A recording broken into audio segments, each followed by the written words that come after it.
Olá! Nesse vídeo a gente vai conversar um pouquinho mais sobre o que é a ansiedade. Primeiramente, a ansiedade é uma emoção, assim como a gente tem diversas outras emoções que fazem parte do repertório dos seres humanos, no geral, Nós não escolhemos as emoções que a gente vai sentir, a gente simplesmente, em interação com o meio, sente. Existem muitas emoções, A gente tem medo, a gente pode sentir surpresa, a gente pode sentir tristeza, a gente pode sentir a ansiedade, a gente pode sentir alegria, a gente pode sentir nojo, a gente pode sentir inveja, ciúmes. Enfim, tem uma gama gigantesca de emoções que os seres humanos podem sentir, E na grande maioria das vezes, todos nós, seres humanos, já experimentamos essas emoções. E por que essas emoções existem? A questão é que todas as emoções, elas existem porque elas têm uma função, a função de comunicar algo, E comunicar um estado interno que a gente tem. Então, se a gente for pensar na raiva, por exemplo, ela está comunicando pra gente que alguém está desrespeitando os nossos limites, está violando, alguma questão nossa, ou está nos atacando de alguma maneira.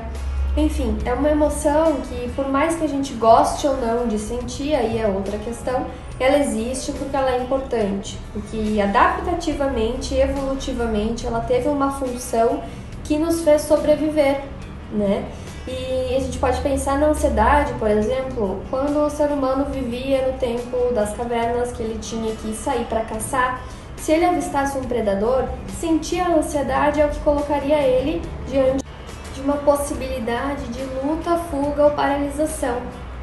Enfim, então ela foi extremamente significativa nesses contextos e hoje ela ainda é, porque é ela que nos faz estudar para uma prova difícil, por exemplo, ela que faz a gente se preparar para uma apresentação em público, ela que nos motiva a levantar da cama.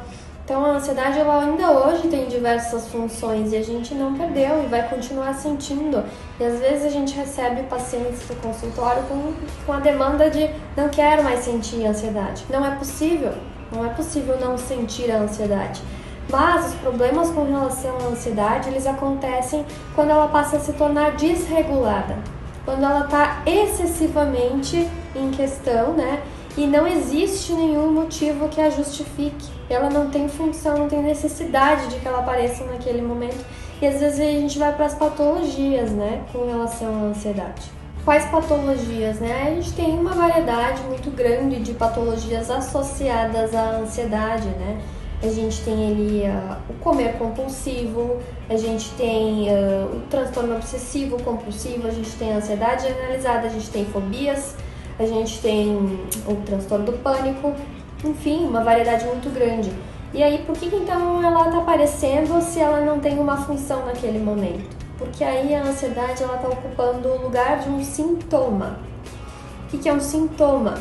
Um sintoma, vou fazer uma analogia, tá? Quando a gente tem febre, a febre ela é um sintoma, a febre ela não é o problema. A febre ela está denotando que existe no nosso organismo algo errado. Ela está sinalizando, ela está ali só apontando que tem outra coisa por trás do nosso organismo que precisa ser olhada. No caso da febre, pode estar querendo dizer que existe uma infecção, que existe uma hemorragia, que existe qualquer outra questão física, Não vou entrar nesse mérito da parte física da medicina, mas enfim, trazendo isso para analogia do que é as questões emocionais, O que é a saúde mental. Na psicologia vai ser a mesma coisa. O que essa ansiedade está nos apontando enquanto sintoma? Que a gente tem que olhar para a saúde mental desse sujeito, que a gente tem que olhar para as relações desse sujeito, a gente tem que olhar para os sofrimentos desse sujeito, para a forma de agir e de se comportar, de ser e estar no mundo, qual é o repertório, de ações que ele toma diante da vida, de que forma ele se posiciona, de que forma as questões inconscientes ainda influenciam, os traumas, as questões da infância, de que forma a pessoa se trata, se cuida, se relaciona, se sente, o que ela faz com os seus sentimentos, como é que lida. E aí, então, que consiste todo um trabalho psicológico através de uma psicoterapia com um profissional de saúde mental para ir aprofundando essas questões. Em alguns momentos pode-se fazer necessário uma intervenção medicamentosa e um trabalho concomitante ao psiquiatra, né, dependendo da natureza e da gravidade desses fenômenos psíquicos. Tá bom, pessoal? Qualquer dúvida, tem os meus contatos por aqui, fiquem bem à vontade para me procurar também nas redes sociais ou através da plataforma da Terapice.